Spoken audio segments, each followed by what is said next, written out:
نستعينه ونؤمن به ونتوكل عليه ونعوذ بالله من شرور أنفسنا ومن سيئات أعمالنا من يهده الله فلا مضل له ومن يضلله فلا هادي له ونشهد أن لا إله إلا الله وحده لا شريك له فقد قال الله تبارك وتعالى في كلامه المجيد وفرقانه المجيد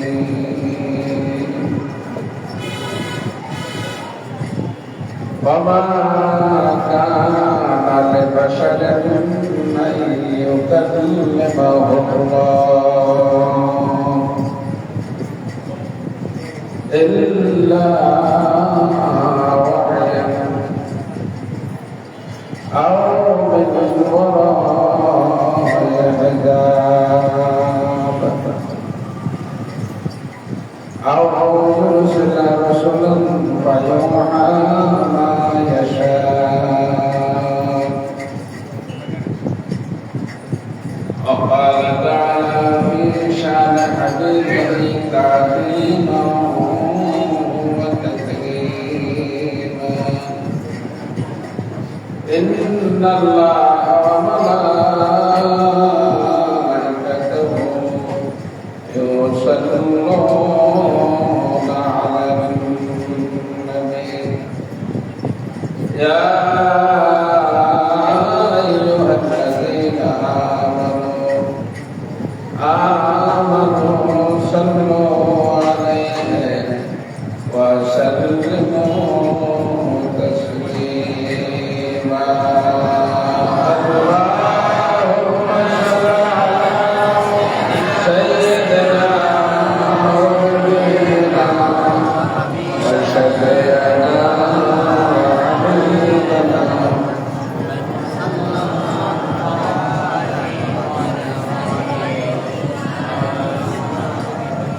সকলে মিল করে মুহাম্মদের শেখ আল্লাহুম্মা সাল্লি আলা সাইয়্যিদিনা ওয়া নাবিয়িনা ওয়া শাফি'িনা হাবিবানা ওয়া মাওলানা মুহাম্মদ সাল্লাল্লাহু আলাইহি ওয়া আলা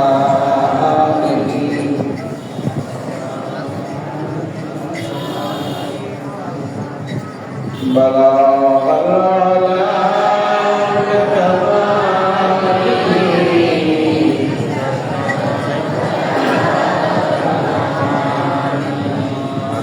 حسن جميع خصاله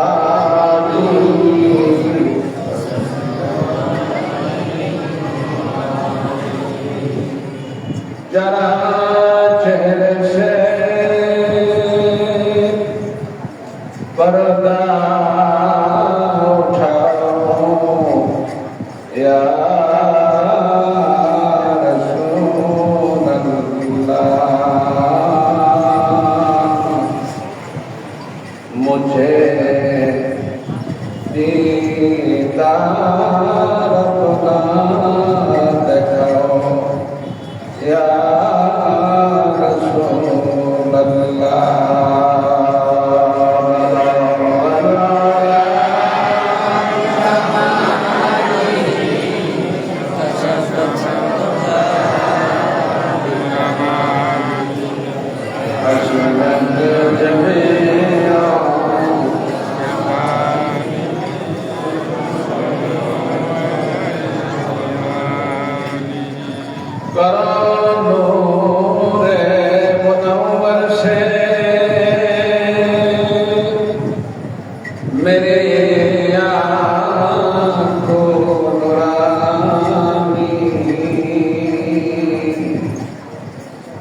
मुझे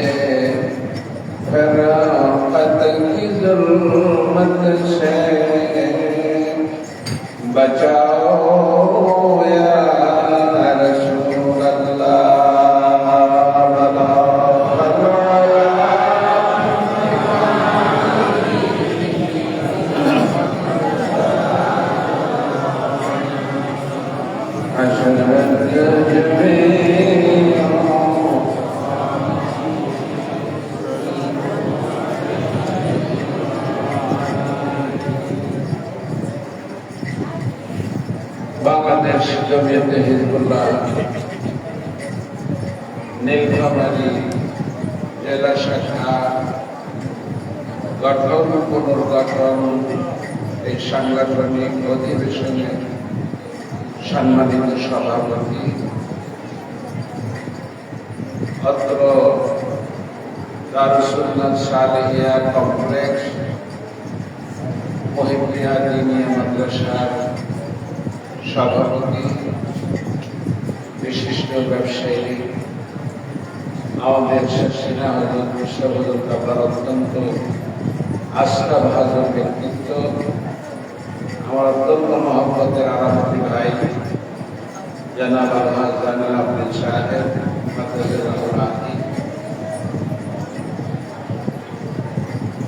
অত্র প্রতিষ্ঠানের পরিচালক হযরত বিশ্বহজর কাবলার অত্যন্ত স্নেহধন্য আমাদের কারি সাহেব হুজুর, মাদ্রাসার বিজ্ঞ হযরত আসাদায়ে কেরাম, তালিমদাতা হুজুর, বিভিন্ন স্তরের জমিয়তে হিজবুল্লাহ, যুব হিজবুল্লাহ, ছাত্র হিজবুল্লাহ নেতৃবৃন্দ, সম্মানিত দিনদার বাবাজিরা, আমার আদরের ছাত্র ভাইয়েরা, মহান রব্বুল আলামিনের দরবারে আজকে অসংখ্য অগণিত শুকর আদায় করছি যে আজকে যুগ শ্রেষ্ঠ আল্লাহর ওলি আমাদের শেখ দাস শাসিনা শরীফের বর্তমান হযরত বিশ্বহজর কাবলার নির্দেশে সারা বাংলাদেশে সাংগঠনিক তরিকা ভিত্তিক রাজনীতিমুক্ত জমিয়তে হিজবুল্লাহর কার্যক্রমকে গতিশীল করার জন্য, কমিটি গঠন পুনর্গঠন করার জন্য হযরত বিশ্বহজর কাবলা যে পদক্ষেপ নিয়েছেন, আপনারা ইতিমধ্যে শুনেছেন। বাংলাদেশে কেন্দ্রীয় একটি টিম সমস্ত দেশে সাংগঠনিক কার্যক্রম পরিচালনা করছে। আমি অযোগ্য মরহুম হুজুর কাবলার দীর্ঘদিনের খাদেম, আমাকে হুজুর কাবলা রংপুর বিভাগ সহ 24টা জেলার দায়িত্ব হুজুর আমাকে দিয়েছেন। আমাদের যুব হিজবুল্লাহর সভাপতি আপনারা অনেকেই চিনেন, কাজী মহিউদ্দিন জেহাদি সাহেব, ওনাকে রাজশাহী বিভাগের দায়িত্ব দেওয়া হয়েছে। শাসিনা মাদ্রাসার প্রভাষক মাওলানা ফখরুদ্দিন সালেহী সাহেবকে বরিশাল বিভাগের দায়িত্ব দেওয়া হয়েছে। সারা বাংলাদেশে সাংগঠনিক কার্যক্রম চলছে। আপনারা খুশি না বেড়া? আজকে মূলত আমাদের কোনো ওয়াজ মাহফিল না, আজকে আমাদের মূলত তালিমি জলসাও আমি বলবো না। আজকের অধিবেশনটা মূলত সাংগঠনিক অধিবেশন। আমাদের কিছু পীর ভাইয়েরা এমন আছে যারা তরিকা বুঝে, জিকির আসকার বুঝে, দরুদ শরীফ বুঝে, ইশরাক আওয়ামিল বুঝে, কিন্তু সংগঠন একটা জিনিস যে আছে, সংগঠন কি জিনিস, কেন করা দরকার, আর হুজুর কেবলা সংগঠনের জন্য কেন বলছেন, এই জিনিসটা আমাদের অনেক পীর ভাইরা বুঝতে চায় না। বলা আমাকে কথা সত্য কিনা বলে। সংগঠন বলতে আমরা মনে করি যে দেশে প্রচলিত যে রাজনীতি সংগঠনগুলি আছে, আওয়ামী লীগ আছে, বিএনপি আছে, জাতীয় পার্টি আছে, সংগঠন বলতে এগুলিকে আমরা বুঝি। আসলে আমাদের সংগঠন কোন প্রচলিত রাজনৈতিক সংগঠন না। কে বলে? আমাদের সংগঠন কি প্রচলিত কোন রাজনৈতিক সংগঠন না। আমাদের সংগঠন প্রচলিত কোন রাজনৈতিক সংগঠন না। প্রচলিত যে রাজনৈতিক সংগঠনগুলি আমাদের দেশে আছে এগুলি পাশ্চাত্য থেকে আমদানি, এগুলি আসলে আমাদের দৃষ্টিতে কোরআন হাদিসের মিজানে যদি দাঁড় করানো হয়, এগুলি আমাদের দৃষ্টিতে এদের সব কাজগুলি শরীয়ত সম্মত না।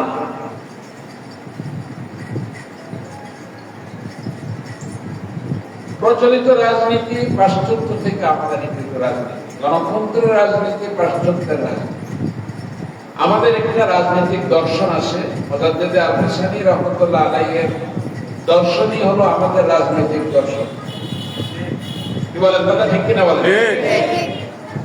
সেই দর্শনের আলোকে আজকে আমরা এখানে বসছি। শুরুতে আপনাদের কাছে দুটি কথা না বললেই নয়। যখন এই পূর্ব বাংলায় আমাদের প্রিয় এই জন্মভূমিতে একটি মাদ্রাসাও ছিল না, একটি মাদ্রাসাও ছিল না। এদেশের মানুষেরা নামের আগে সিরি লিখত। মুসলমানের সন্তানগুলি সরস্বতী পূজায় যেত। এই কথা ঠিক কিনা? আপনাদের দেশে বললে আপনারা কষ্ট নিয়েন না, বাথরুম পর্যন্ত বানানো জানতো না, যে বাথরুম বানাইতে হয় একটা নির্দিষ্ট জায়গা ব্যবহার করতে হয়। 50 বছর আগে এই শিক্ষাটা আপনার দেশেও ছিল না, এখন অনেক এলাকায় নাই। বলেন কথা সত্য? সেই আমলে মুজাদ্দিদে জামান হাদিয়ে মিল্লাত লক্ষ কোটি মানুষের পাঞ্জেরি সারসিনা শরীফের দাদা হুজুর পীর আল্লামা নেসারউদ্দিন আহমদ রহমতুল্লাহ আলাইহি যখন ফুরফুরা শরীফে বায়াত হলেন, মুজাদ্দিদে জামানের হাতে হাত দিলেন, সবক নিলেন, ওনার সোহবত নিলেন।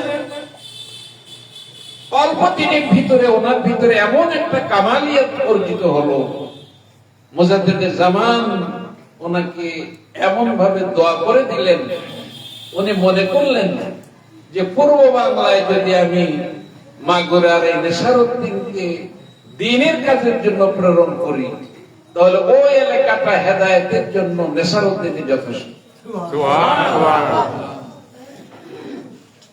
দাদা হুজুর রহমতুল্লাহ আলাইহির জীবনীতে লেখা আছে, ডক্টর আব্দুর রশিদ সাহেব যে জীবনীটা লিখছে এটার ভিতরে আছে, দেখবেন মুজাদ্দিদে জামান তার খোলাফাদেরকে নিয়ে মজলিস করতেছেন। ঠিক এমন সময় আমাদের দাদা হুজুর পীর নেসারউদ্দিন রহমতুল্লাহ আলাইহি সেই বরিশাল থেকে সেই আমলে 4-5 দিন পানসি নৌকায় করে, গাড়িতে করে, পায়ে যানবাহন হয়নি, আপনাদের দেশে রাস্তা হয়নি, গরুর গাড়িতে চলা লাগতো। কি বাবাজিরা? সেই আমলে 5 দিন ধরে উনি সফর করে ফুরফুরা এরিয়ার ভিতরে ঢুকলেন। ফুরফুরা এরিয়ার ভিতরে যখন ঢুকলেন, মজলিস চলতেছে, ঠিক এমন সময় খবর আসছে যে বরিশালের বাবা নেসারউদ্দিন আসতেছে। এই খবরটা যখন মুজাদ্দিদে জামানের কান স্পর্শ করলো, দাদা হুজুরের জীবনীতে লিখছে, মুজাদ্দিদে জামান হাদিয়ে মিল্লাত কুরাইশ খানদানের আল্লাহর নবীর ব্লাড যার শরীরের ভিতরে আছে, 30,000 খলিফা যার সারা পৃথিবীতে হেদায়েত তাবলীগের কাজ করছে, সেই মুজাদ্দিদে জামান তার বৈঠক থেকে উঠে সামনে আগায়া গিয়ে নেসারউদ্দিন রহমতুল্লাহ আলাইহিকে ইস্তেকবাল করে সামনে নিয়ে আসলেন। সুবহানাল্লাহ। সুবহানাল্লাহ, তো আসতে বললেন। সুবহানাল্লাহ। নেসারউদ্দিন রহমাতুল্লাহ আলাইহি একা তো খলিফা না, এখানে এলেমের সাগর বসিরহাটের আল্লামা রুহুল আমিন সাহেব রহমাতুল্লাহ আলাইহি আছেন, মঈনুদ্দিন হামিদি সাহেব সেখানে আসেন, বাংলাদেশের বড় বড় খলিফারা সব আসেন, খলিফা মজলিস। পীরের কাছে মুরিদ আসবে, পীর তো মুরিদের কাছে যাবে না, এটাই তো নিয়ম। শিক্ষকের কাছে ছাত্র আসবে, শিক্ষক কি ছাত্রের কাছে যাবে?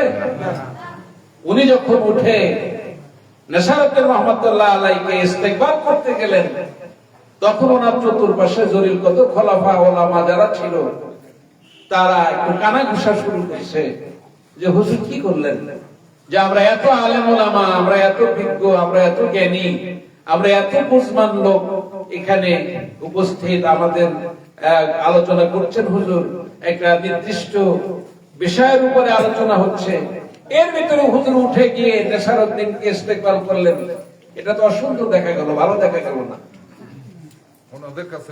ওনাদের কাছে ভালো দেখা গেল না, ওনার নিজের একটা কানাঘুষি শুরু করছেন। আল্লাহর ওলি যারা হয় তাদের কাছে কি কোনো কিছু গোপন থাকে না? কি বাবা যে গোপন থাকে না?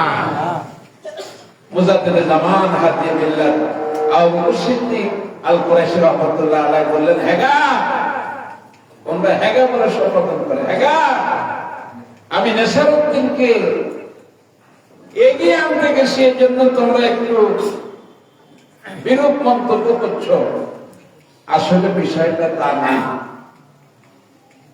কেন হুজুর গেলেন?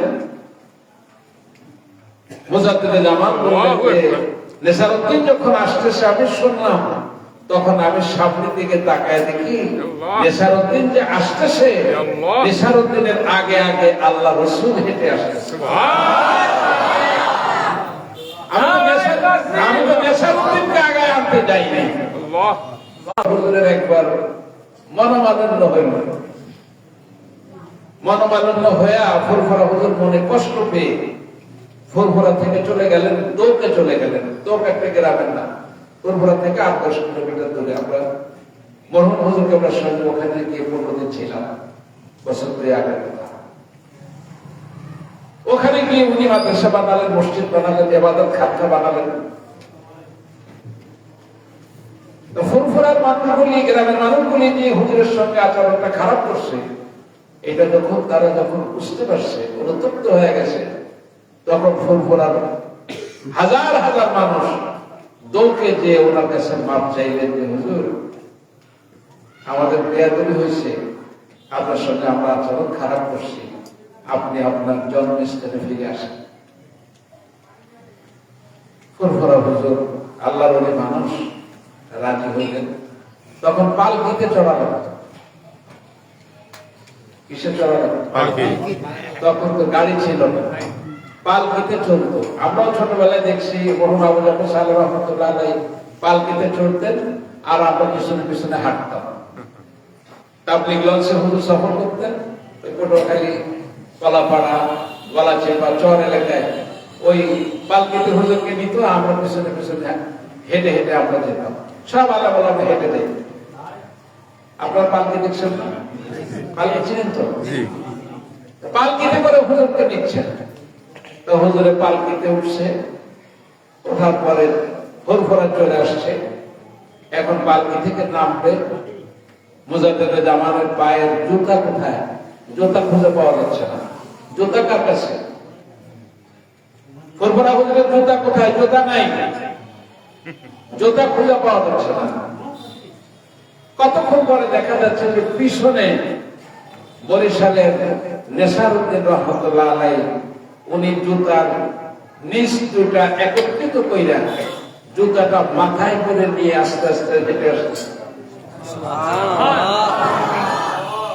পালকির কাছে আসছে, হুজুর জিজ্ঞেস করলেন যে নেসারউদ্দিন আমার জুতা তুমি নিছো? মাথায় নিলা? আপনার জুতা মাথায় নেব ছাড়া এর থেকে নেওয়ার আর উপযুক্ত জায়গা আমি মনে করি নাই। আমি মনে করছি যে আপনার জুতাটা মাথায় নেওয়া দরকার। কোন পুরা হুজুর দোয়া করলে যাও, আমি নেশারউদ্দিন তোমার দোয়া করে দিলাম, তুমি যে আমার জুতাটা মাথায় উঠাইছ, আমি আবু বকর সিদ্দিক তোমাকে দোয়া করে দিলাম, পূর্ব বাংলার কোটি কোটি মানুষ তোমাকে মাথায় তুলে রাখবে। সুবহানাল্লাহ। খেলাফত দিয়ে দিলেন। পীরের দরবারটা আদমের দরবার, পীরের দরবারটা হুকুম মানার দরবার। দুরূদ শরীফ জিকির আজকার করার নাম পীর মুরিদি না, জিকির করার নাম পীর মুরিদি না, দুরূদ শরীফ পড়ার নাম পীর মুরিদি না, পীরের হুকুম মানার নাম হলো পীর মুরিদি। যদি হক্কানি পীর হয়। কথাটাকে আমি বুঝাইতে পারছি? ঠিক। আপনারা পুরোটা ব্যাখ্যা করেন না। খালি জিকির করার নাম পীর মুরিদি না, খালি দুরূদ শরীফ পড়ার নাম পীর মুরিদি না, পীরের হুকুম মানার নাম পীর মুরিদি। ঠিক। কি কথা ঠিক? ঠিক। বলেন কথা ঠিক কিনা বলেন? ঠিক।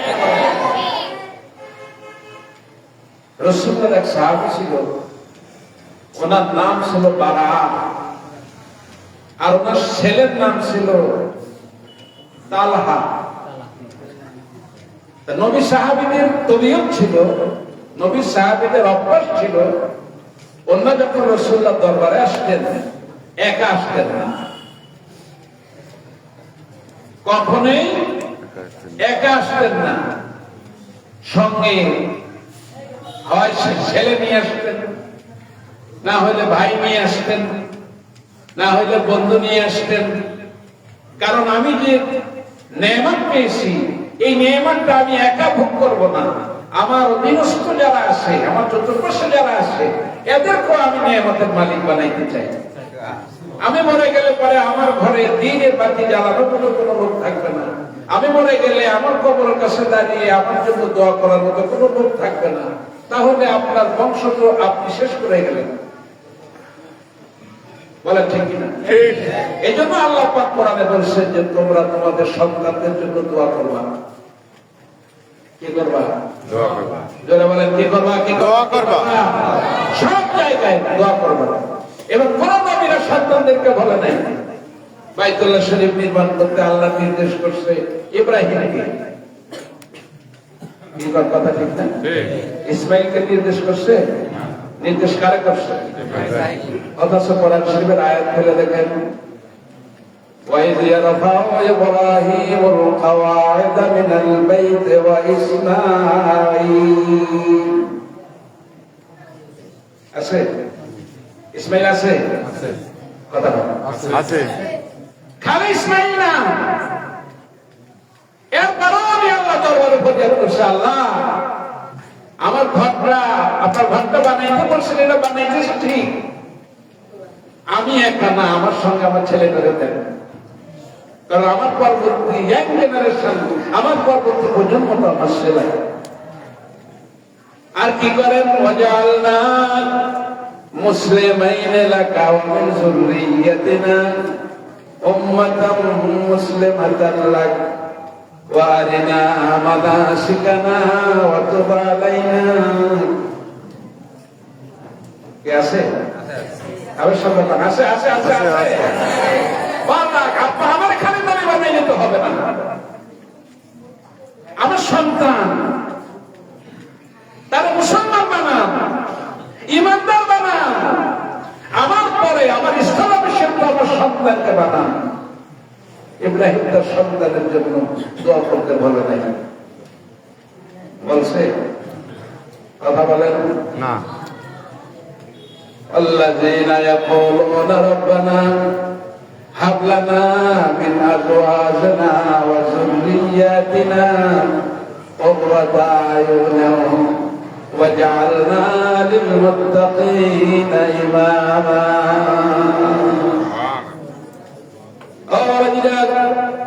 সূরা ফুরকানের ভিতরে আল্লাহ পাকের পেয়ারা বান্দা যারা হবে وعباد الرحمن الذين يمشون على الأرض هونا সূরা ফুরকানের এখানে 15টা গুণ আল্লাহ উল্লেখ করেছেন এবং ওই মানুষগুলিকে আল্লাহ বলেছেন ওয়াইবাদুর রহমান, রহমানের বান্দা,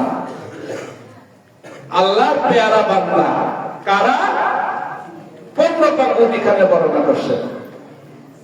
ওয়াইবাদুর রহমানিল্লাযীনা ইয়ামশুনা আলাল আরদি হাওনা, এরা যখন রাস্তায় চলবে তখন বিনয়ী ভাবে রাস্তায় চলবে, হামকে থামকে করে বরাদ্দ করে নিজের জামাত নিয়ে তারা রাস্তার ভিতরে চলবে না।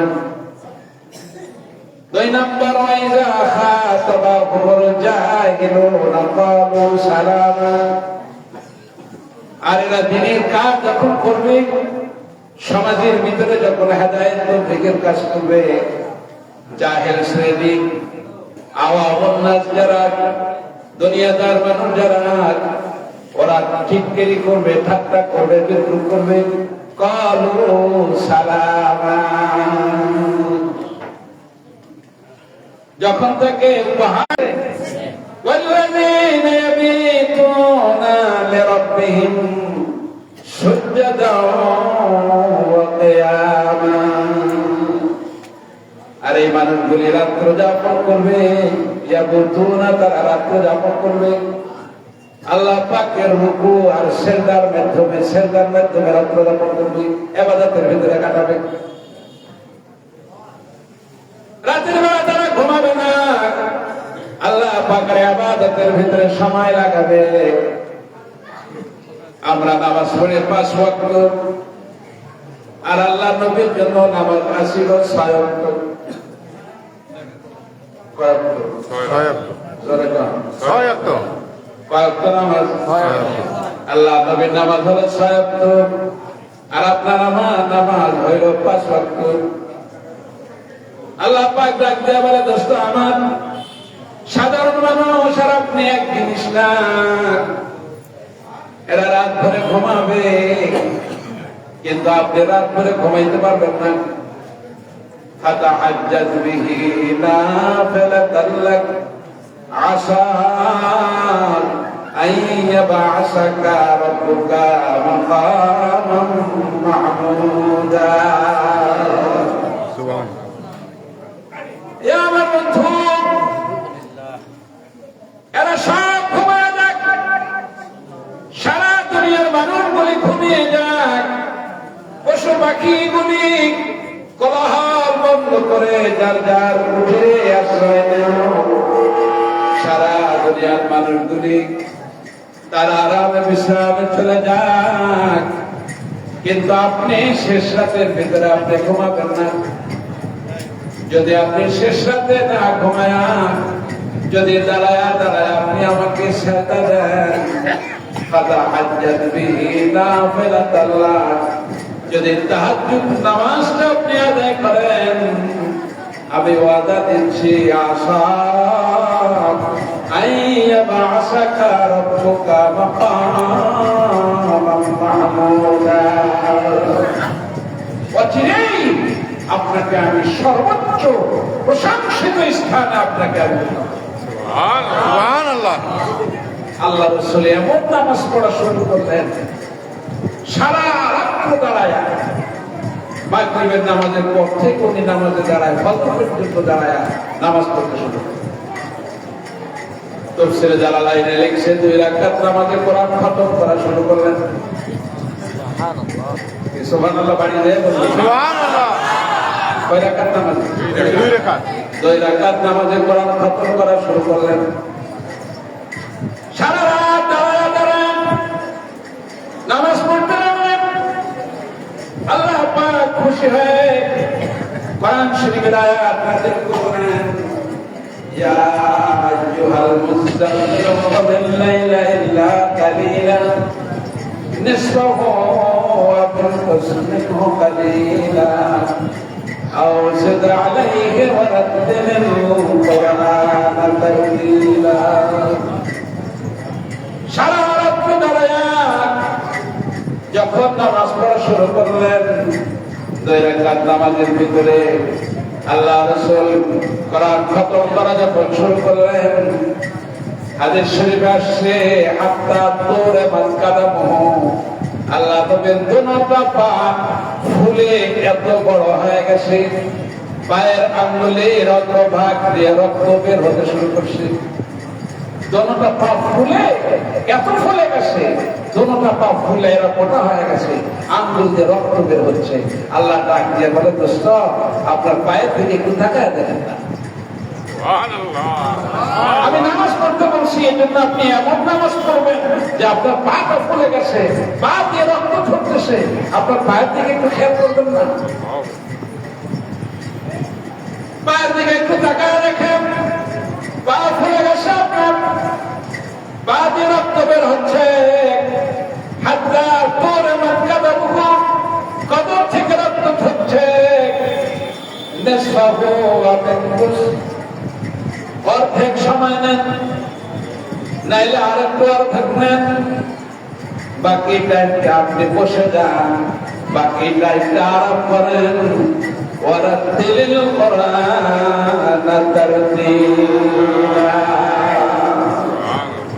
নামাজ পড়তে বলছি এর জন্য সারা রাত দাঁড়ায়া নামাজ পড়তে হবে না। কতক সময় নামাজ পড়েন আর কতক্ষণ সময় বসে বসে বসে বসে আরাম করে আপনি কোরআন শরীফ তেলাওয়াত করেন। কোরআন শরীফ তেলাওয়াত করলে আমি রব্বুল আলামিনের সঙ্গে কথা বলা হয়ে যাবে। সুবহানাল্লাহ। আপনাকে নামাজ পড়তে বলছি, এই জন্য কি আপনি এমন নামাজ পড়বেন যে আপনার পা গুলা ফুলে গেছে? কথা বলছেন? হযরত ইমাম ইউসুফ রাহমাতুল্লাহ আলাইহি ওনার জীবনীতে আসে, উনি দৈনিক 200 রাকাত নফল ইবাদত আর 200 রাকাত নামাজ পড়তেন প্রতি রাতে। 200 রাকাত, জোরে বলেন 200 রাকাত, প্রতি রাতে 200 রাকাত নামাজ পড়তেন। হযরত ওসমান রাদিয়াল্লাহু তাআলা আনহু প্রতি রাতে 2 রাকাত নামাজের ভিতরে 30 পারা কোরআন খতম করতেন। সুবহানাল্লাহ। প্রতি রাতে 2 রাকাত নামাজে কোরআন খতম করতেন।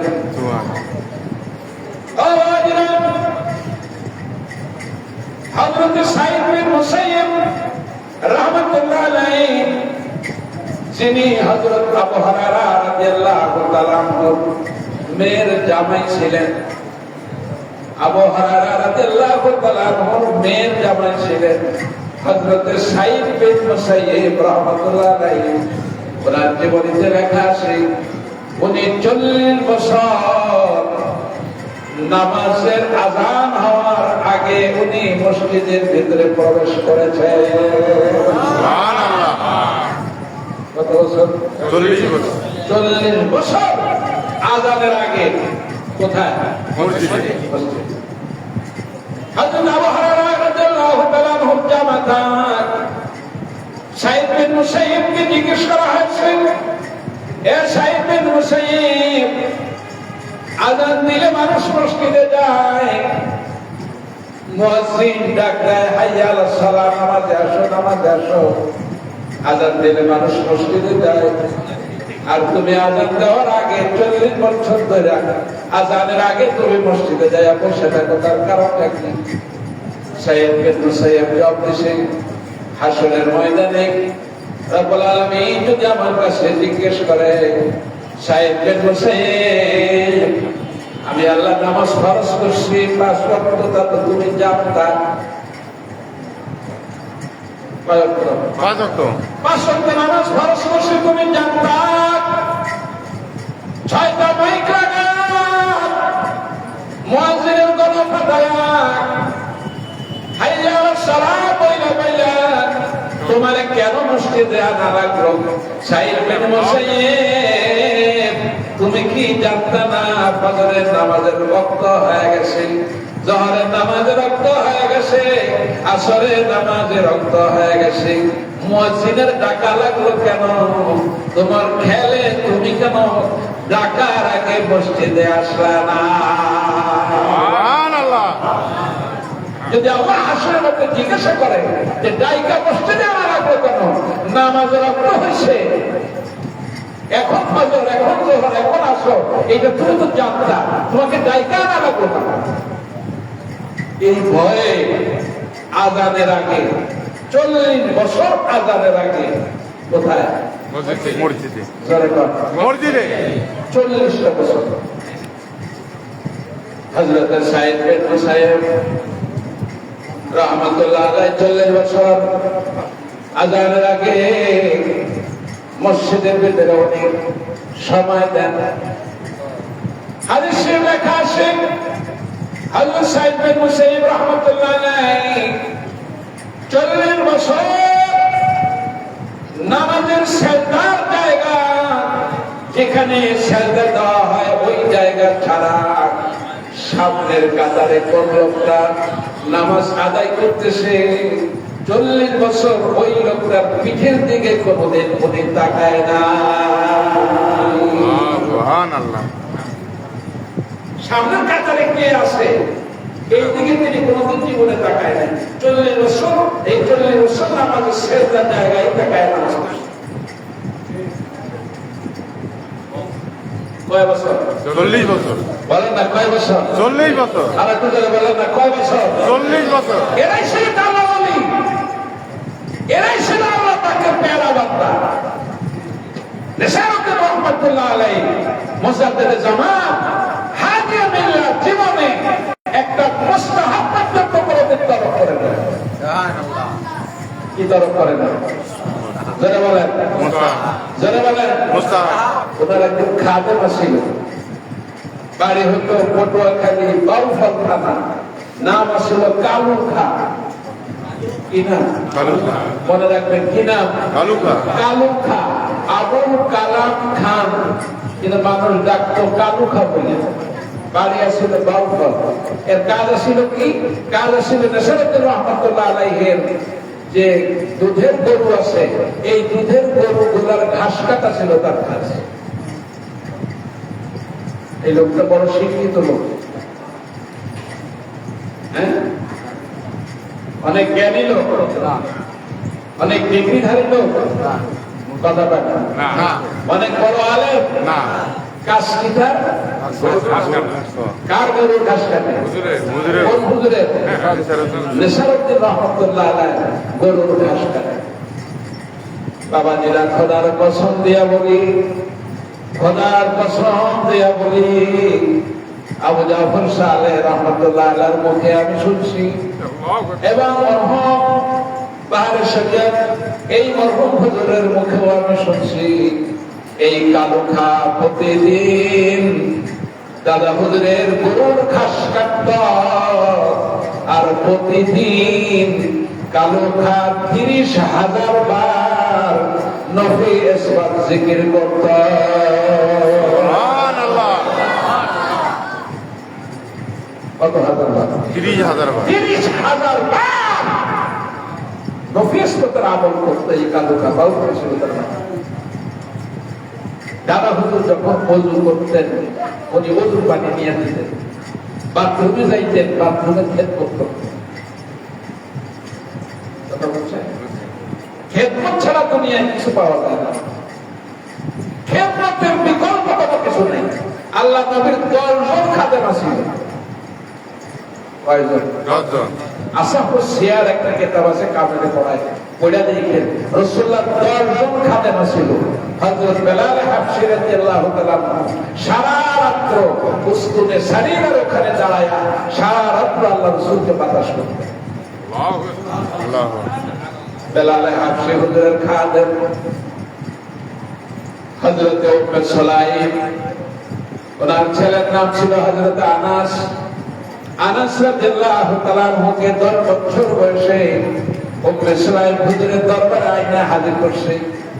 হাজির করে বলে, হুজুর আমার নাম উম্মে সুলাইম, এই আনাস হইল আমার সন্তান, আমি পেটে রাখছি, 10 মাস 10 দিন বোঝা করছি, প্রসব বেদনা আমি ভোগ করছি, আমি তাকে ছোট কাল থেকে লালন পালন করে বড় করছি, তবে আমি মান্নত করছি, খেদমত করছি সন্তানের, পালন করছি সন্তানকে, বড় করছি সন্তানকে, তবে আমি মান্নত করছি, আমি নিয়ত করছি সন্তানের কোনো খেদমত আমি নিব না। আমার সন্তানকে আমি খাদেমুর রাসূল বানাইতে চাই। আমার সন্তানকে আমি রাসূলের খাদেম বানাইতে চাই। আপনার দরবারে আসে আপনাকে খেদমত করবে, আপনাকে খাওয়াবে, খানার দায়িত্বটা আনাসে দিয়ে কারে নিয়ে আল্লাহ রাসূলের দরবারে হুজুরের দস্তরখানা বিছানো খাওয়ানোর দায়িত্ব ছিল আনাসের। আনাসের নাম শুনছে? আর একটু জোরে না, কয় বছর খেদমত করছে? 10 বছর।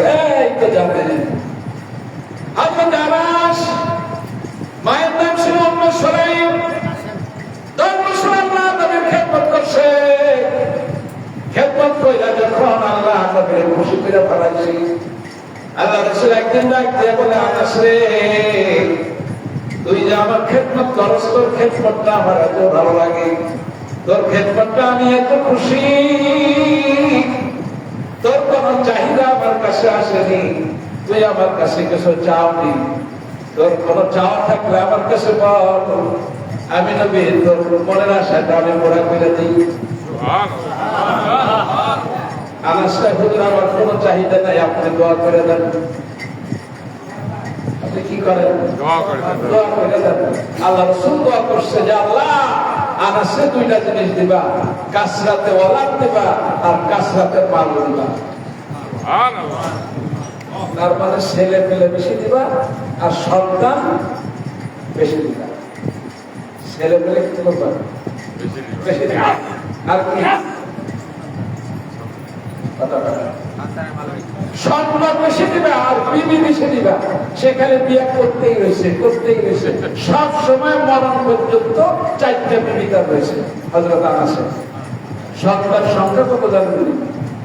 উনি ইন্তেকালের সময় ওনার সন্তান ছিল 72 জন।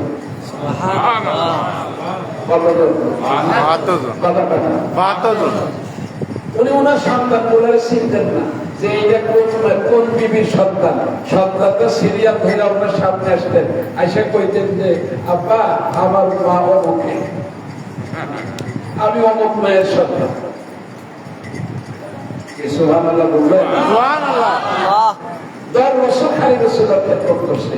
রাসূলুল্লাহ কইছেন তুমি কি চাও? আমি কিচ্ছু চাই না, আপনি কি নেবেন দেন। আল্লাহ রাসূল কইছেন তোমার কাসরাতে ওয়ালা আর কাসরাতে মাল, তোমার সম্পদ যেন আল্লাহ বেশি দেয় আর পোলাপাত যেন বেশি দেয়, এই দোয়াটা দিলাম, যাও এখন খেদমত শেষ করে দাও। সুবহানাল্লাহ সুবহানাল্লাহ। আর একটু জোরে বলুন সুবহানাল্লাহ। নেসারুদ্দিন রাহমাতুল্লাহ আলাইহির খাদেম কালু খা সাধারণ একজন মানুষ, গরুর ঘাস কাটে আর দৈনিক ওজিফা আদায় করে 30,000 বার। কতবার? 30,000 বার। লোকটা তো বড় বড় মুফতি মানুষ মনে হয় না? বড় আলেম কথা না, একে বড় আলেম না, কিন্তু সেকেন্ড কতবার? 30,000। আর কি করে? আর হুজুর যখন বাথরুমে যায় তখন ওই কুলুক লাগায় দেয়। কুলুক নেই, আদিকালে কুলুক আছে। এরপরে ওযু করার পরে জল চকির উপরে পয়সা কেটলি দিয়ে ওযু করা লাগে। এটা আদিকালে আছে। আগে তেতলি ছিল। ঠিক। আমরা সফরে কেটলি নিয়ে আসতাম, মনে আছে না? এই মনে আছে না? আছে আছে। বাস্ক নিয়ে আসতাম, একটা কাঠের বাস্ক, তার বাস্ক। আমরা যখন প্রথম আসছি, যখন 35 বছর আগে ওইখানে ভিত্তি করছে, গরুর হাটে প্রথম মাহফিল করছে, এরপরে ভিত্তি করছে ওইখানে। কত কালেকশন করলাম, কত বার ওই কাঠের বাস্ক, জল চুক্তি, ওইটার বেশি বুঝু দাদা হুজুর কেবলা রহমতুল্লাহ আলাইহি বাথরুমে ঢুকছে, বাথরুমে ঢুকলে কালো খা পানি নিয়ে আর হুজুর কেটলি নিয়ে অপেক্ষা করতেছে, কেউ নেই বাইরে গিয়ে ওনারা উঁচু করে। কালো খা তো সরল সোজা মানুষ, বুঝেন না? সরল সোজা লোক না হইলে কি আর পীরের দরবারে এসে ঘাস কাটে? আল্লাহর পাগল, দুনিয়ার পাগল, জিকির সারাদিন জিকির চলতে থাকে। এখন যে বাথরুম থেকে বের হয় তাকায় দেখে যে ওই বাথরুমের ওয়ালের সঙ্গে হাত লাগায় তাই করে তাই এমন করে আইসে এরপরে চকিতে বসে, এরপরে কালো ঘাস সুন্দর কিনা হুজুর পানি ঢেলে দেয়, হুজুর এই বারবার এই কাজ করে। কালো কাপড় চিন্তা করে ওই ডবল ওজু করে, ওইখানে তাই এমন করে, আবার এইখানে আইসা ওজু করে, ওজু করে। এই ডবল ডবল করে কেন? এটা কি? এটা বুঝে না। একদিন খানা খাইতে বসছে, খানা খাওয়াইতে আসে, তখন জিজ্ঞাসা হুজুর একটা কথা জিজ্ঞেস করবো, যদি বেয়াদবি মনে না নেন তাহলে একটা কথা জিজ্ঞেস। হুজুর বললেন কি জিজ্ঞাসা? জিজ্ঞাসা কালো না বলতেছে যে আপনি যখন ইস্তেঞ্জার জন্য ঢুকেন তখন তো আমি জল চকি নিয়ে, তোয়ালিয়া নিয়ে, ওজুর পানি নিয়ে আপনাকে ওজু করানোর জন্য আমি প্রস্তুত থাকি, রেডি থাকি। আপনি বাইরে ওই ওয়ালের সঙ্গে হাত লাগায় তাই এমন করে ওজু করেন, আবার এসে ওজু করেন, ডবল ওজু করেন, তার কারণ দাদা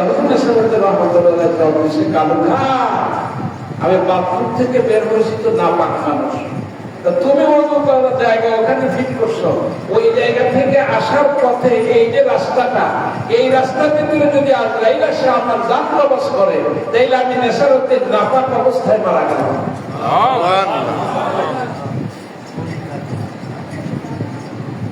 দাদা হুজুর কি ভাবতেছে যে আমি ওইখান থেকে তোমার অন্য জায়গা আসার মাঝখানে আজরাইল আসতে পারে কিনা? পারে। ধরে পারে। যদি আসা যায় তাইলে আমি নেশার কিন্তু নাপাক অবস্থায় মারা গেলাম। এই জন্য আমি ওখানে তাই এমন করি, এরপরে এখানে এসে বলি। আমার বাবাজিরা, আমার দোস্তরা, আমার বন্ধুরা, এইভাবে তালিম যখন শুরু করলেন, কিছু মানুষ যখন জমা হলো, প্রথম ওনার ঘাঁটি ছিল পটুয়াখালী, 2 নম্বর ঘাঁটি ছিল পিরোজপুরের মঠবাড়িয়া আর পটুয়াখালী, এই 2 জায়গার ভিতরে হুজুর প্রথম তালিম দিতেন। তখন তো গরিব নাই, খানকা নাই, মাদ্রাসা নাই, সিস্টেম ছিল কি জানেন? এক একটা বাড়ি যাইতেন, হাওলাদার বাড়ি যাইতেন, সৈয়দ বাড়ি যাইতেন, শেখ বাড়ি যাইতেন, সব তো কাজে করতে ব্যস্ত। যাইয়া ওই কাছারি বলে, আপনাদের দেশে কি বলে? কাছারি ঘর। কাছারি ঘরের ওখানে যাইয়া উনি কাশিদায় পর্দা, দালাল খায়রাতের কাশিদা পড়তেন। কতক্ষণ যাইয়া আল্লাহ পবিত্র দুরূদ শরীফ পড়তেন। মুহাম্মাদুন সাইয়্যিদুল কাউনাইনি ওয়াস সাকালাইন ওয়াল ফারিকাইনি মিন আরাবিন ওয়া মিন আজামিন হুয়াল হাবিবুল্লাযী তুরজা শাফাআতুহু লিকুল্লি হাওলাতিন মিনাল আহওয়াল মুক্তাহিদিন। ওই বাড়ির দরজায় যায় নেশারতের রহমতুল্লাহ আলাইহি এই কাশিদা পড়তেন। অত্যন্ত সুন্দর ছিল, মানুষটা পুরো পরিষ্কার ছিল, মিডিয়াম ছিল, মুখের ভিতরে হালকা বসন্তের দাগ ছিল, স্বাস্থ্য ছিল মোটামুটি ভালো। যখন এই তেলাওয়াত করতেন, কাশিদা পড়তেন, আমার যাদের ভালো, তাদের কথাগুলোর ভিতরে কাশি দাদা হুজুর রহমতুল্লাহ আলাইহি যখন এইভাবে বাড়ির দরজার সামনে যাইয়া কাশিদা পড়তেন, ওই কাশিদা শুনে আর কিছু মানুষ, পুরুষ মানুষ গুলা জমা হইত। ওই কয়েকজন লোক জমা হইলে পরে নসিহত করতেন। নসিহত করে তাদেরকে নামাজ পড়া, মাথার টিকি কাইটা মাথায় টুপি দাও, মুখের ভিতরে দাড়ি রাখো, নামের আগে সিঁড়ি আছে সিঁড়ি কাইটা মোহাম্মদ লাগাও, পরনে ধুতি আছে ধুতি কইলা লুঙ্গি পরো, আর আমার এক দোকানে জায়গা দাও, ওই জায়গায় একটা পান্নেগানা মসজিদ বানাই, তোমরা নামাজ পড়বা, আর তোমাদের বাচ্চাগুলি সকালবেলা এখানে কোরআন শরীফ পড়বে। এই ছিল ওনার হেদায়েতে প্রথম জীবনের কাজ। সেই দ্বারা 150 বছর আগের সেই পান্নেগানা মসজিদ, সেই পান্নেগানা মাদ্রাসা আজকে বাংলাদেশিয়া নেশাদিয়া কামেল মাদ্রাসা, আজকে বরগুনা নেশারিয়া কামেল মাদ্রাসা, আজকে ধানিসাপা নেশারিয়া ফাদল মাদ্রাসা, আজকে বেতপুর নেশারিয়া কামেল মাদ্রাসা, এক পটুয়াখালী মঠবাড়িয়ার ভিতরে 29টা মাদ্রাসা আছে সালেহিয়া নেশারিয়া, একটা থানার ভিতরে। কয়টা? 29টা ধানি সাপা টিকি কাটা, তারপরে কি বলে আরো অনেকগুলি মাদ্রাসা, একটা ইউনিয়ন, প্রত্যেকটা ইউনিয়নে 2টা-3টা করে বাজার মাদ্রাসা। দাদা সেই আমল করা উনি গঠন করতে লাগলেন, এলাকা তৈরি হইতে লাগলো। ফুরফুরায় যায় বললেন যে হুজুর, আমার তো এলাকার কাজ আপনি দিয়েছেন, কাজটা শুরু করছি, আমার তো কিছু লোক আমার আলোচনা, আমার নসিহতে দিনের পথে আসতেছে, কিন্তু এই লোকগুলারে ঐক্যবদ্ধ কিভাবে করে রাখা যায় এই রাস্তাটা তো আমি খুঁজে পাই না। দাদা হুজুর বলা আমি রাতের আধারে কাঁদতে শুরু করলাম। দাদা হুজুরের জীবনীতে আসে কাঁদতে শুরু করলাম। একদিন জুমার রাত, গভীর তাহাজ্জুদ নামাজ শেষ করছি, হাজার নেশার দিন, পশ্চিম দিকে দেখি খাবের ভিতরে হেসাক লাইটের মতন বিশাল আলোক একটা ফাঁকাশ নিয়ে আমি নেশারউদ্দিনের মসজিদের পূর্ব পাশে যে পুরানো কুতুবখানা, ওই কুতুবখানার দিকে একটা লাইটের আলো কেমন যেন ধীরে ধীরে ধীরে ধীরে ধীরে ধীরে আসতেছে। সুবহানাল্লাহ। খাবে দেখতেছে জুমার রাত। আল্লাহ রাসূল হেসাক লাইটের মতো বিশাল আলোক পত্রিকা নিয়ে পশ্চিম দিকে নদীর ওদিক থেকে মসজিদের পূর্ব পাশে পুরানো কুতুবখানা আছে, যেটা বর্তমানে টাইলস দিয়ে ছোট্ট একটা ঘর, দেখছেন না? দেখছেন? নাগালের সামনে মাহফিলে দেখবেন মসজিদের পূর্ব পাশে ছোট্ট একটা ঘর দেখবেন সাজায় রাখছে, ওইটা দাদা হুজুরের ইবাদতখানা।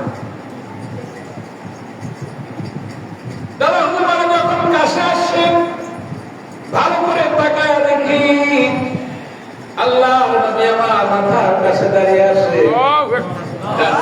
সিদ্দিক আকবর, হযরত আবু বকর, বাম পাশে হযরত ওমর ফারুক, হযরত উসমান আর হযরত আলী রাদিয়াল্লাহু তাআলা, চারজন খলিফা আমার সামনে মাথার কাছে দাঁড়ায় আমাকে ডেকে বলে, নেসারউদ্দিন এত কান্নাকাটি কেন করছ? আমি তো মদিনায় থাকতে পারি না, চলে আসছি, কি দুঃখ করতে পারো, কেন কাঁদতেছ? দাদা হুজুর ডেকে বলে, হুজুর আমার শাইখ মুজাদ্দিদ জামান হাজী মিল্লাত ফুরফুরা আবু বকর সিদ্দিকী কুরাইশী হেদায়েত তাবলীগের দায়িত্ব দিয়েছে, আমি কাজ শুরু করছি, কিন্তু আমার এই যে ভক্ত মুহিব্বিন মুতাআল্লিকিন এদেরকে একত্রিত করে রাখার জন্য কোন পন্থা অবলম্বন করলে আমি আমার লোকগুলারে ধরে রাখতে পারি, এই ফিতনার যুগের ভিতরে কোন কায়দায় ধরে রাখতে পারি, একটা সমাধান আমি আপনার কাছে চাই। সুবহানাল্লাহ। দাদা হুজুরের জীবনীতে লেখা আছে আল্লাহ রাসূল একটা বড় দুনিয়াবি কোন স্বার্থের জন্য না, আল্লাহর দ্বীন যদি প্রতিষ্ঠা করার জন্য কোরআনে ঘোষিত হিজবুল্লাহ নামে তুমি একটা সংগঠন প্রতিষ্ঠা করো, এই সংগঠনের অধীনে তোমার লোকগুলিরে তুমি একত্রিত করো।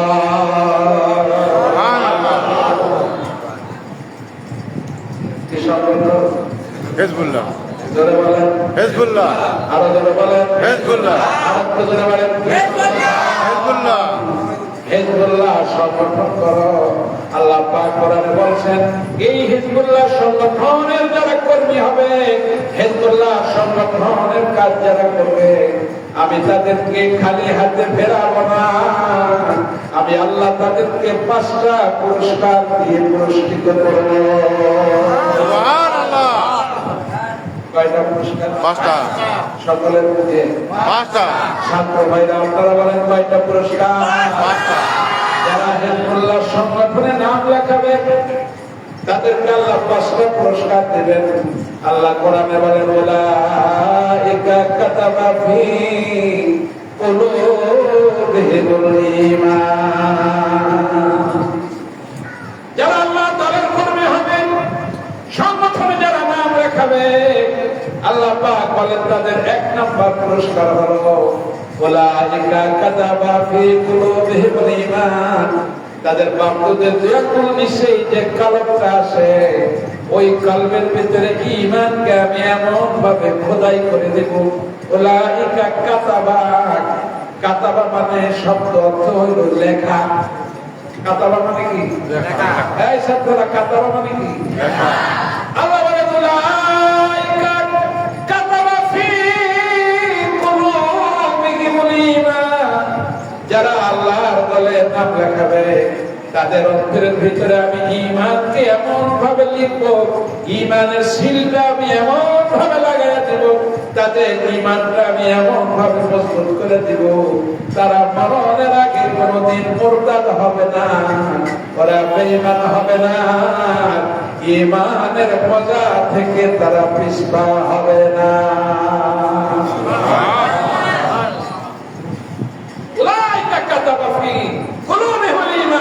তাদের ঈমানের সিল, ঈমানের নকশা অন্তরের ভিতরে আমি আল্লাহ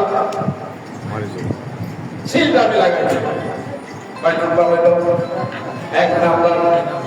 2 নাম্বার আল্লাহ পাক বলেন ওয়াইয়াদাহুম বিরূহিন। 2 নাম্বার যারা হিজবুল্লাহর কর্মী হবে তাদের রাজ্যদের এখানে যে রূহ আছে, কি আছে?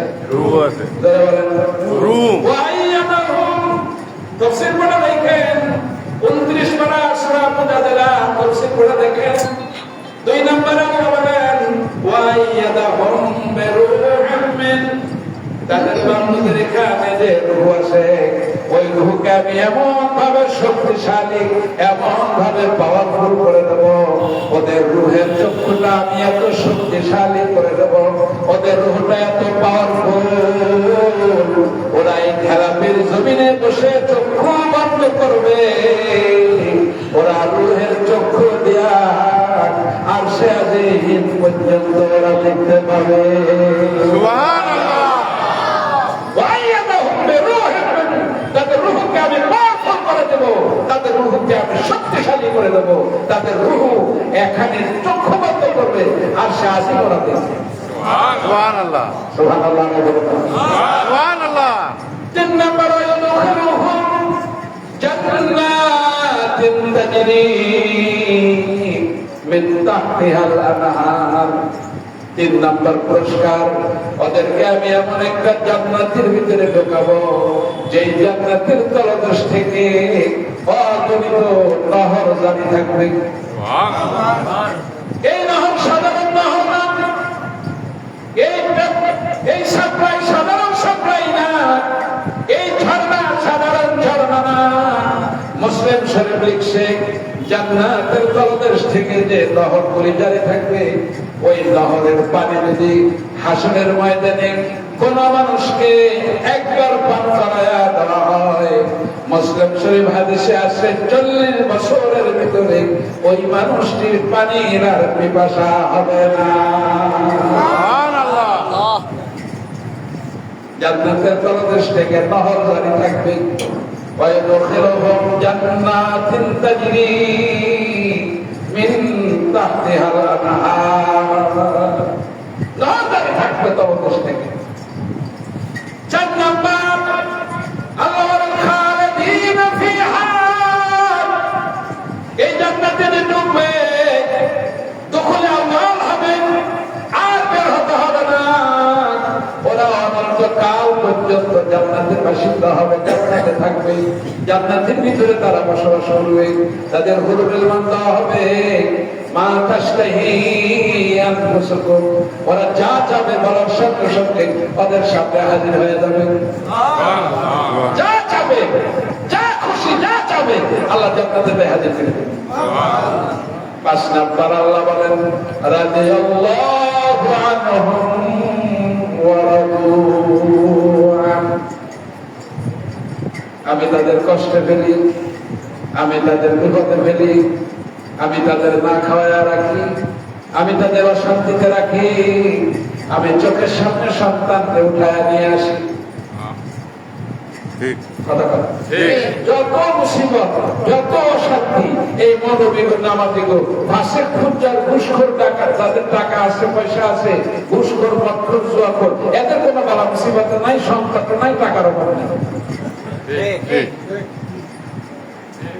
এই সবগুলো কথা বলে কি ঠিক না ঠিক যত অশান্তি যত দুর্বলতা যত খাওয়ানোর অভাব যত কষ্টের অভাব যত ঘরের অভাব যত মালের অভাব এগুলা সব হলো মনোযোগের নামাজ যারা পড়ে এখন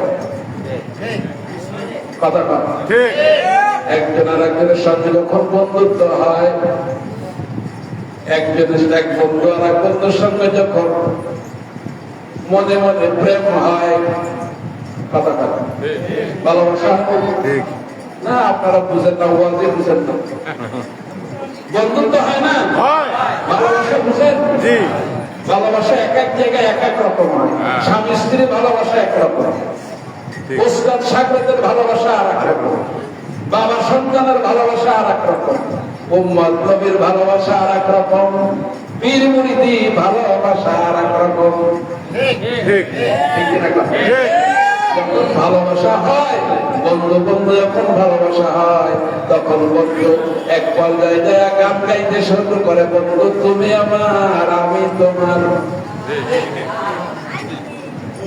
কথা কথা ঠিক যখন গভীর প্রেম যখন গভীর হয় ভালোবাসা যখন গভীর হয় তখন বন্ধু বন্ধুকে সম্বোধন করে বন্ধু তুমি আমার আমি তোমার আল্লাহ তেমন একটা কথা এখানে বলছেন রাতে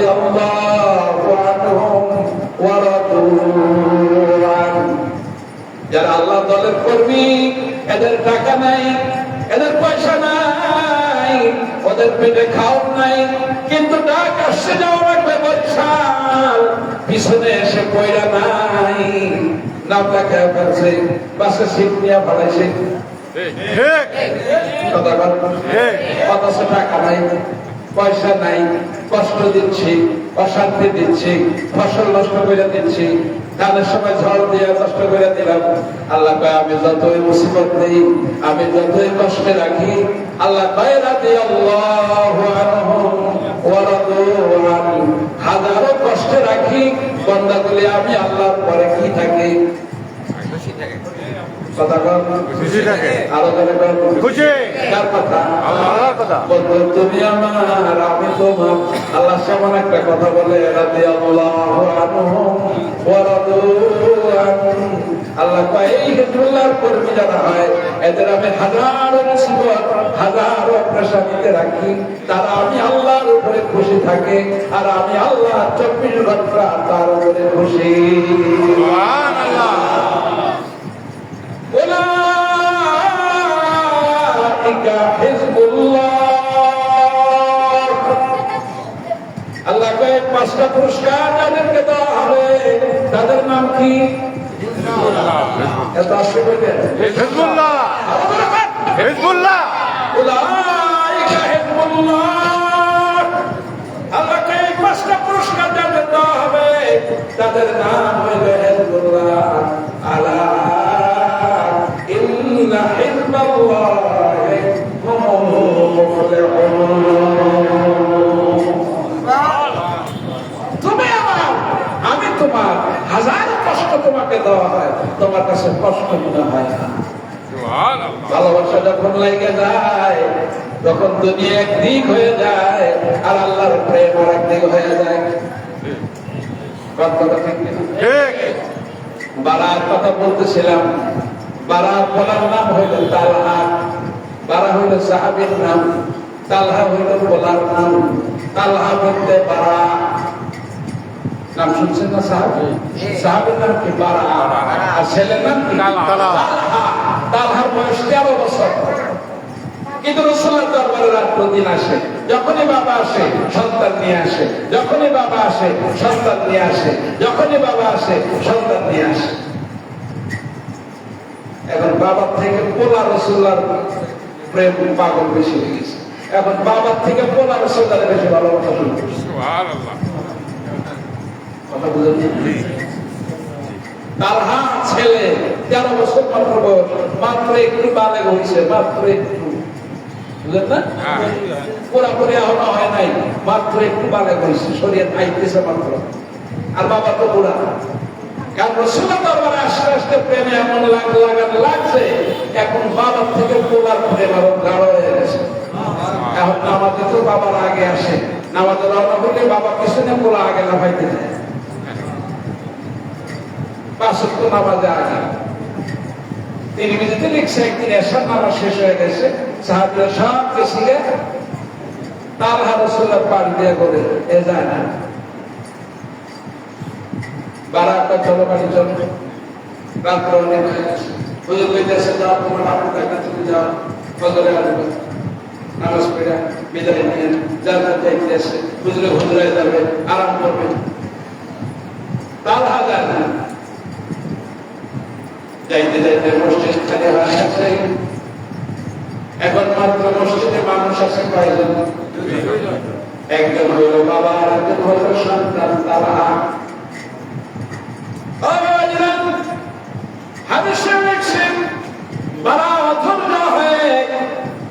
সন্তানকে বলে, আমি রওনা করলাম, তুমি নবীর পাশ থেকে আসো। আমি হাঁটতে লাগি, আগাইতে লাগি, বারা হাঁটতেছে, তালহা এখনো বসে রয়েছে। রাসূল আইবা জিজ্ঞেস করে, তালহা তোমার আপু চলে যায়, তুমি যাও না? এইবার তালহা বলতেছে, হুজুর আমি আপনার এখানে অপেক্ষা করি, আমার যাইতে মন চায় না। যখন বাবা যাইতে বলে আপনিও যাইতে বলেন, আপনার কাছেই থাকতে ভালো লাগে, যাইতে যখন বলেন তখন যাব। তবে একটা দাবি, আমি যাওয়ার আখ্যান দিয়ে আমার একটা নির্দেশ দেন, আমার একটা আমল দেন। এই আমলটা করতে করতে, আপনার হুকুমটা পালন করতে করতে যেন আমি বাড়ি পৌঁছাইতে পারি। চলে যাবো, যাচ্ছি, আপনি চলে যাইতেছে, আমার তো যাওয়া লাগবে, আমি তো বাচ্চা ছেলে মানুষ, একটা আমল দেন নাই, ওজিফা দেন না, আমার একটা আমল দেন, এই কাজটা করতে করতে আমি বাড়ি যাই। দেখো আপনি একটা হুকুম দেন, নবীর হুকুম পালন করতে করতে যাই। 3 মিনিট বলতেছে, রাসূলুল্লাহ তাআলার চেহারা দিকে তাকায়া 3 মিনিট বলতেছে, যাও আমার এই যে খঞ্জরটা, আমার এই যে তরবারিটা, এই তরবারিটা ধরো, কোষ থেকে বাইর কইরা তরবারি বাইর কইরা রাসূলুল্লাহ তাআলার হাতে দিয়ে কয়, তালহা ওই দরজার কাছে বাবু সালামে গিয়ে দাঁড়ানো, কয় আমার বাবা বাড়া দাঁড়ানো। আল্লাহ রাসূল বললেন, তালহা যাও, একটা দৌড় দেয়া যাইয়া তোমার বাবার কল্লাটা কেটে আমি নবীর সামনে হাজির করো।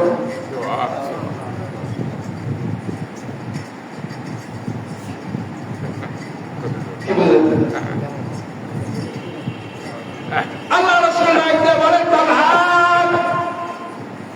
তুমি তো আমার হুকুম পালন করবে, আমি একটা নির্দেশ করব, এই নির্দেশ পালন করার জন্য আমাকে ভালোবাসো, আমার কেনারা থেকে তুমি যাইতে চাও না, আমার হুকুম পালন করবা।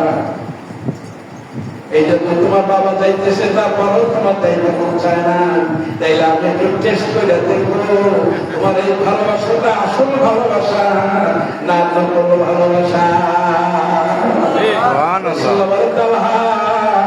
আমার এই খঞ্জরটা হাতে নাও, আর ওই বাবুর সালামে বারাদা পাশে একটা দৌড় দিয়া আমার হাত কাল্লাটা গাইতে আমার সামনে হাজির করুন।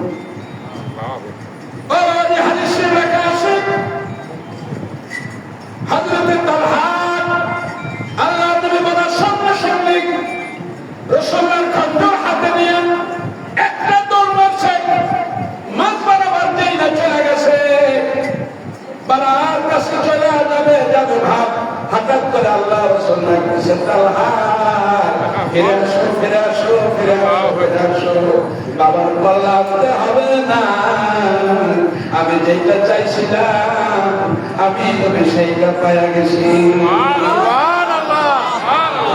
ফিরে আসো, বাবার কল্লা হবে না, আমি যা পরীক্ষা করতে চাইছিলাম সেইটা আমি পাইয়া গেছি, বাবার কল্লা না লাগবে না, কল্লা না লাগবে না। পীরের প্রতি মহব্বত যতক্ষণ না হয়, নবীর প্রতি ভালোবাসা যতক্ষণ না হয়, পীরের হুকুম পালন করতে যতক্ষণ মজা না লাগে, পীরের হুকুম পালন করতে যতক্ষণ আগ্রহ না লাগে ততক্ষণ পর্যন্ত তরিকার মজা পাওয়া যায় না। এক একজনের ভালোবাসা এক এক রকম। কবর কবিতা পড়ছে না পড়েন? কবর কবিতা কে লেখছে? কবি জসীমউদ্দিন লিখছে, তাই না? কে লিখছে? জসীমউদ্দিনের বাড়ির উঠানের সামনে আসলে একটা ডালিম গাছ। কি গাছ? ডালিম গাছ। এই ছাত্ররা কথা বলবে কি গাছ? কবি জসীমউদ্দিনের ঘরের সামনে উঠানের কোনায় আছে একটা ডালিম গাছ। ওই ডালিম গাছের গোড়ায় জসীমউদ্দিনের বিবিকে কবর দিছে। কবি জসীমউদ্দিন তার স্ত্রী এমন পাগল, প্রতিদিন বৈকাল বেলা যখন হইত তখন ওই ডালিম গাছের ওখানে কতক্ষণ চোখের পানি চাইলা নিজের বিবির জন্য চোখের পানি চাইলা কাঁদত। চোখের পানি ছেলে বিবির জন্য কাঁদত। নিকাল বিবিদের ঘরে আসে, এই যে কত বড় নিয়ামত, এটা কাউকে বুঝায়া ভাষা দিয়ে বুঝায়া বলা সম্ভব না। যদি নিকাল হয় বলেন কথা ঠিক নেই। আর যদি বাকরাসা কারো ঘরে থাকে তাহলে সে বলতেছেন সংসারের মজাটা কি মজা। কথা ঠিক না? ঠিক। কবি জসীমউদ্দিন কবর কবিতা লেখার আগে ওই ডালিম গাছের গোড়ায় প্রতিদিন বৈকাল বেলা যায় চোখের পানি ছেড়ে কাঁদলেন। জসীমউদ্দিনের নাতি ছোট বাচ্চা এতে জানে না দাদা এখানে যায় কেন কাঁদলে। নাতি যায় কোলের ভিতরে যায় বসে, ওইটা কান ধরে টানে, মাথা ধরে টানে, চুল ধরে টানে, আর জিজ্ঞেস করে দাদু প্রতিদিন এখানে বসে তুমি কাঁদো, তার কারণটা কি? এই জায়গায় তোমার কি? এখানে বসে দেখে তুমি কাঁদো? সাহিত্য লিখছে, ছোট বাচ্চাকে কি দিয়ে বোঝাবে? জসীমউদ্দিন বোঝাইতে পারে না। হাতে কাগজ আর কাগজ নিয়ে কবর কবিতা লেখা শুরু করছি। এইখানে তোর দাদির কবর ডালিম গাছের তলে, 30 বছর ভিজিয়ে রেখেছি তুই নয়নের জলে। প্রথম যেদিন এনেছিল তারে চাঁদের মতো, পুতুলের বিয়া ভেঙে গেলে পরে কেঁদে ভাষাই তবু। কবর কবিতা ওই মুহূর্তের ভিতরে নাচিয়ে খুশি করার জন্য কবর কবিতা লিখে বলেছে। বাবা কান্দি কেন জানাস? 30 বছর আগে তোর গান্ধীর এখানে কবর দিছে। ঠিক এইখানে তোর দাদির কবর ডালিম গাছের তলে, 30 বছর ভিজিয়ে রেখেছি তুই নয়নের জলে। প্রথম যেদিন এনেছিল তারে চাঁদের মতো, অল্প বয়সে বিয়ে করছে। আদিকালে ওই বাল্য বিয়ে হতো, তো ওই ছোট মানুষ তো চাঁদের মতো সুন্দরী দিয়ে বিয়ে করে বাড়িতে আসে। বিয়া কারে পায়ে বুঝতো না, তবে জসীমউদ্দিন বাইরে বিয়া বুঝতো না। কি করতো? আমার বাড়ি এসে ওই কাগজ নিয়ে কাপড় নিয়ে এই পুতুল খেলা খেলে না মেয়েরা, একটা স্বামী বানায় আর একটা মেয়ে বানায়। এই আপনার দেশে আছে মেয়েরা যে খেলে, ছোট বাচ্চারা, এবার এর সাথে সাথে বিয়া দেয়। আমার দেশে আছে, আপনার দেশে আছে কিনা? ছোট বাচ্চারা এই পুতুলের বিয়া দেয়, পুতুল বানায়। একটা পুতুল একটা ছেলে জামাই বানায়, একটা মেয়ে বানায়। মেয়ে বানায় বিয়ার অনুষ্ঠান করে, আরো সবাই দাওয়াত দেয়, অনুষ্ঠান করে, তাই না? তো এই যে সাহিত্য দিয়ে করছে, যে এত ছোট ছিল, এত সাহিত্য, এত সুন্দরী, এই যে তুমি বিয়া বসাইতো পুতুলের, আর এই বিয়া যদি ভেঙে যাইতো তাইলে আমার স্ত্রী এমন কাঁদতো। পুতুলের বিয়া ভেঙে গেলে পরে কাঁদিয়ে ভাষাই তবু, কাঁদতে কাঁদতে চোখের পানি কাঁদতে বসাইতাম যে আমার পুতুলের বিয়া ভেঙে গেছে। তিনি সব জায়গার প্রেম একরকম না। বলেন কথা ঠিক কিনা? ঠিক কথা ঠিক কিনা? ঠিক পীর-মুরিদের সম্পর্ক আর আল্লাহর নবীর সাহাবীদের সম্পর্ক এক সম্পর্ক। ঠিক বলেন কথা ঠিক কিনা? এটা হলো ঈমানী সম্পর্ক। কি সম্পর্ক? যারা বলেন এটা কি সম্পর্ক? আরো যারা বলেন ঈমানী সম্পর্ক। এটা হলো ঈমানী সম্পর্ক। ঈমানী সম্পর্কটা যদি গাঢ় করা যায় তাই আল্লাহ পাকের কথা রক্ষা করা যায়। বলেন কথা ঠিক কিনা? ঠিক যারা বলেন কথা ঠিক কিনা? ঠিক আল্লাহ রাসূল আমাদের এই তরিকার মানুষদেরকে ঐক্যবদ্ধ রাখার জন্য হিজবুল্লাহ নামে একটা সংগঠন করার জন্য আল্লাহ রাসূলই দাদা বলতে বলছে। হিজবুল্লাহ কার দল? আল্লাহ তাআলা আল্লাহ তাআলা আমরা কার দল? আল্লাহ তাআলা মোট দল হচ্ছে তিনটা। একটা হলো হিজবুল্লাহ আল্লাহর দল, আর একটা হলো হিজবুল শয়তান শয়তানের দল, আর একটা হলো মুজাজ্জাবিনা বাইনা যালিক মুনাফিকের দল। স্বলক্ষ হলো হিজবুল্লাহ সাহাবীরা নবীর জামানায়, পরবর্তীতে যারা আসছে আল্লাহর দল। মুনাফিক আবু জাহেল, আর কাফের হিজবুল শয়তান আবু জাহেল, উতবা, শায়বা, ওয়ালিদ ইবনে মুগীরা কাফেরের দল। আর মুনাফিক নবীর জামানায় আসছিল, হুযায়ফার কাছে তালিকা আসছিল, পরবর্তীতে যারা আসছে তিনটা দল আল্লাহ রাসূল ভাগ করে দিয়েছে। হিজবুল্লাহ, হিজবুল শয়তান, মুনাফিক। আমরা কোন দল? হিজবুল্লাহ দা না, সকলে হিজবুল্লাহ নাম মানে না। কে কে হিজবুল্লাহ দেখি? নারায়ে তাকবীর, আল্লাহু আকবার নারায়ে তাকবীর, আল্লাহু আকবার আল্লাহ। কেউ জমিয়তে হিজবুল্লাহ, কেউ যুব হিজবুল্লাহ, কেউ ছাত্র হিজবুল্লাহ। ঠিক কিনা? ঠিক বলে ঠিক কিনা? ঠিক এখন হিজবুল্লাহ যদি আপনি আল্লাহর দলের যদি হয়ে থাকেন তাহলে আপনি ঐক্যবদ্ধ ছাড়া এলাকায় কোনো কাজ করা সম্ভব না। একা কোনো কাজ করা যায় না। 10-এর লাঠি একের বোঝা।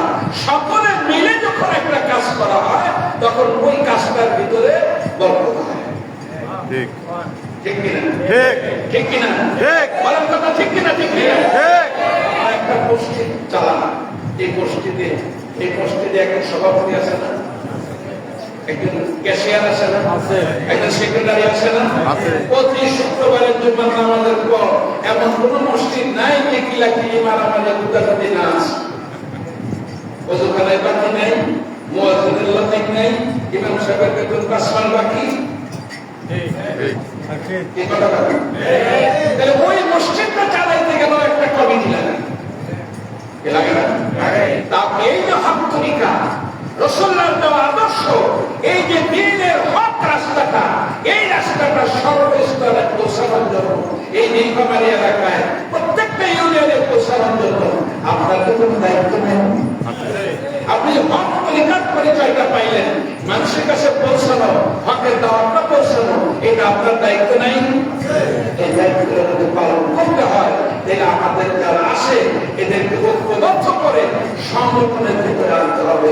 এই সংগঠন গম পাওয়া সংগঠন না, এমপি হওয়া সংগঠন না, চেয়ারম্যান হওয়া সংগঠন না, দুনিয়ার কোন কাগজের নাম রাখা আমার সংগঠন না, দুনিয়ার কোন জায়গায় আপনার নাম না আসতে পারে, কিন্তু যারা হিজবুল্লাহর খাতায় নাম লেখাবেন আপনি 100% নিশ্চিত থাকবেন আরশে আজিমে স্বর্ণের অক্ষরে আপনার নাম লেখা থাকবে, আপনি আল্লাহর দলের কর্মী।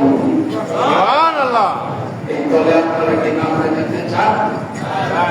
আপনি দাওয়াত দিয়ে এই দলের লোকের সংখ্যা বাড়াইতে চান? তাই সকলে চান? সকলে চান? সকলে চান? দেখে চান হাত করেন। নারায়ে তাকবীর, নারায়ে তাকবীর। বাংলাদেশ জমিয়তে হিজবুল্লাহ। আমার বাবাজিরা, আমি আপনাদের বাড়াবো না, কথা সঙ্গে আমাদের সিস্টেম হলো প্রথম ওয়ার্ড কমিটি গঠন করতে হয়, তারপরে ইউনিয়ন কমিটি গঠন করতে হয়, তারপরে থানা কমিটি গঠন করতে হয়। তো ওয়ার্ড কমিটি গঠন করতে যে পর্যাপ্ত লোকের প্রয়োজন সেই পর্যাপ্ত লোক মনে হয় আমাদের নাই। কি বলেন? ঠিক না? তা আমরা ওয়ার্ড কমিটি না করে আমরা ইউনিয়ন কমিটিটা করব। তা আপনারা এখানে কয়টা ইউনিয়নের লোক আছে?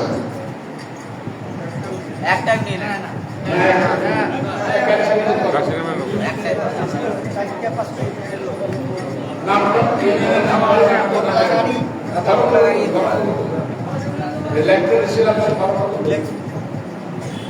নাম লিখতে দিয়েছিলাম যে